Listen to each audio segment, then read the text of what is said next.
Hey, this is Darin Kidd. On last week's episode, we gave you 3 tips on how to motivate your team in network marketing. And today we're going to bring you part 2, where we bring you 4 more tips. So I hope you enjoy the episode. And while you're here, also make sure to check out rankupandlead.com, where we give you some free resources. There's a free training that I did that can benefit you and your organization. So again, enjoy the episode. Tip number 4, help people discover their why and continue to remind them. A couple different ways. Number 1, it's with a brand new person. Now remember, there's inside language in network marketing and there's outside language. There are things that if you say to someone that's not building your business or not in this environment, they may not know exactly what you mean, and sometimes they think it's weird. But why is one of those things that if they have not been in the profession before, they may not understand exactly what you're saying. So when you get someone in, and by the way, remember, Tony Robbins talks about 80% of success is psychology and only 20% skill set. Like, this is what's going to help them stay strong enough, long enough when they get started. So we're going to talk about the brand new person first, then your existing team. But that brand new person, I found that a great way to really simplify this so they understand what it means is, hey, what's most important to you in your life right now? Share with me why you joined the business in the first place, and then let them talk, right? Be good at listening. And we have 2 ears and we have 1 mouth. We should listen twice as much as we talk, even though I have a hard time with that. You probably could guess that. But I've learned to ask questions. Let them talk, because you want to know, hey, look, what is the fuel that's going to keep them going to help them stay strong enough, long enough as they have these little wins along the way. So they may go, it's my family, it's retiring my spouse, it's putting my child in a safer school system, in a better neighborhood, it's given to my church or a charity. So, hey, look, what's going to cause the motivation? Motivation comes from a motive for your actions. And then let them talk, dig deep. You've heard me talk about it on different videos before. It's the 7 levels. Why? If you're asking yourself, why are you building the business? Well, I want to make money. Why? Well, I want to be able to pay off debt. Why? I don't want stress. Why? And when you go through about 7 levels, and I'm not saying you do this with a brand new person, but I'm just helping you understand there's layers. And the more you dig and the deeper you go, you find out the real reason. It's not money. They have to have an emotional attachment to the money, and you do too, or they're going to quit when things get tough. Another way that you can use this is you ask them this question. So after you've really spent some time asking them what's most important to you in your life right now, why did you join the business, and you really dig as deep as you possibly can, knowing that you need some emotional attachments. It's not the money. Okay, that's going to help them continue to go. Then you can ask them this question. What would you like for me to say to you when things get tough and you start experiencing the emotional roller coaster? What do you want me to say? And then not only are they giving you permission to say something back to them, they're giving you the words that they want you to say. And so all you're doing is helping them refocus on their reasons, because reasons reap results. Motivation, motive for your actions. So going through those 2 things with brand new people and then getting that rhythm in your organization where people know, hey, look, it's not just people joining a business and we cross our fingers and we hope that it's going to work. We're going to be very intentional. We care about every single person. And then this is going to get them on the path of moving in the right direction. That why is a magnet that pulls them into the future. Right? They can see the destination, and it's going to help them do the daily activities needed to move in that direction, because we move in the direction of things we're familiar with. We move in the direction of our expectations. And then what we focus on, right, we attract. So all of those things start to work together. Yes, it's very simple, but that's okay. As long as it works, it doesn't matter how simple. And it's better if it's simple, because that's something that can duplicate throughout your entire organization. Now, with existing team members, you're just going to continue to remind them of why. And as you're sharing stories that your organization, hey, listen, you got to hear a story about this single mom. And as you collect stories, it can be in sideline, upline, downline. It could be in other companies, right? In the profession. And the more you collect stories, and by the way, that's one of the highest paid skills in network marketing is learning the skill and the art of sharing stories. You can be a highly paid storyteller, and stories sell, facts tell. So yes, when you're sharing stories with that brand new person and you mirror and match, oh, hey, look, I know you're a single mom. You've got to hear about this single mom story. Oh, you're a teacher. Oh, you're in construction. You're a mechanic. And those stories give them hope. And then it helps them really dig deep with their why, going, man, if they can do it, I can do it. And then you're continuing to remind people of why they're doing the business. So for those existing reps, you help them understand, hey, listen, your why and your vision is going to grow. Okay, their why and your why, it's like driving at night. The headlights shine to a certain distance. You can't see any further than that. But once you get to that point, you can see a little bit further. Most people that get into this business model that are top earners now, that are friends of mine, they never dreamed that they would be generating the income that they're generating. They never dreamed they would have the life that they have right now. But when they got to a few $100s a month, then they go, okay, I think I can do $1,000 a month. And they got to 1,000, man, I can see two. And so that vision and their goals and their dreams continue to grow.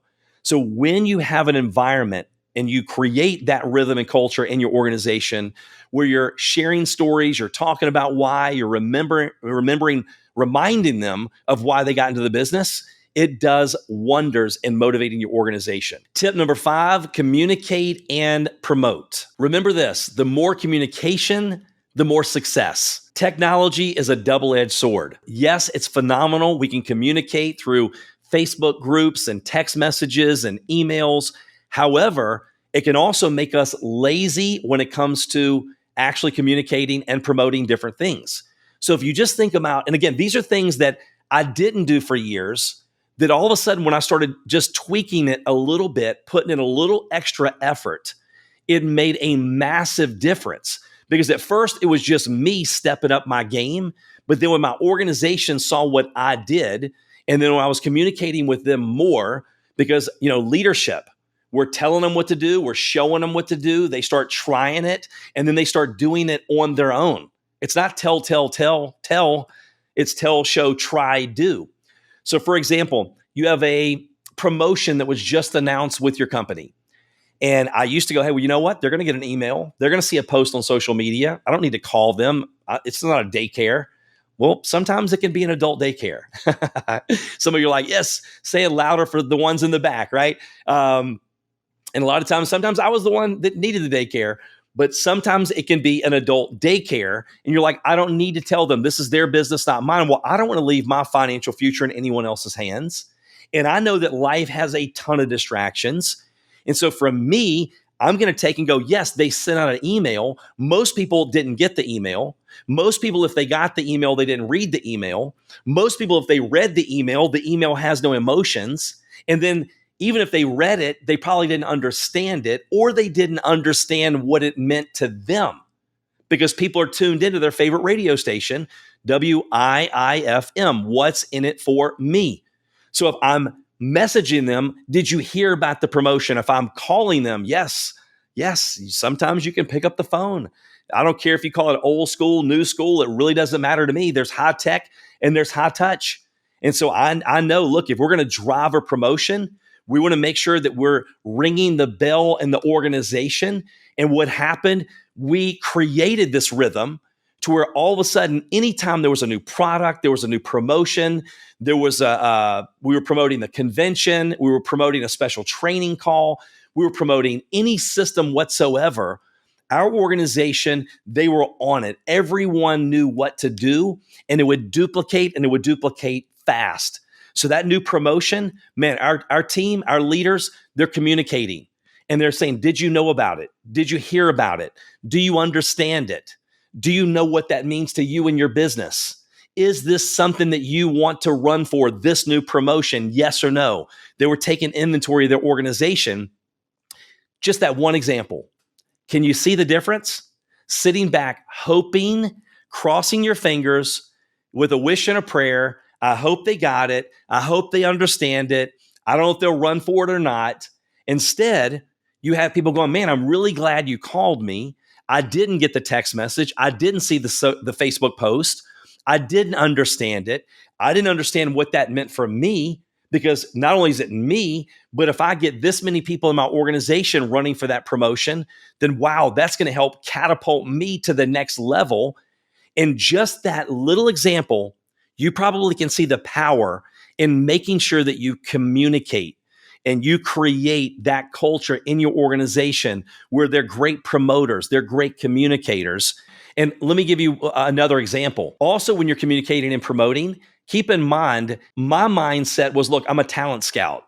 So as I'm communicating, I'm constantly looking for the next person that sees the vision that I see, because it may be the person that got them started, they just got started. And the one that got them started, they just got started. And I could give you example after example of people that ended up locking arms with me. Everybody between me and them, they quit the business. And if I hadn't communicated and reached out and went the extra mile, I never would have found that person. So again, I look at it as I'm a talent scout.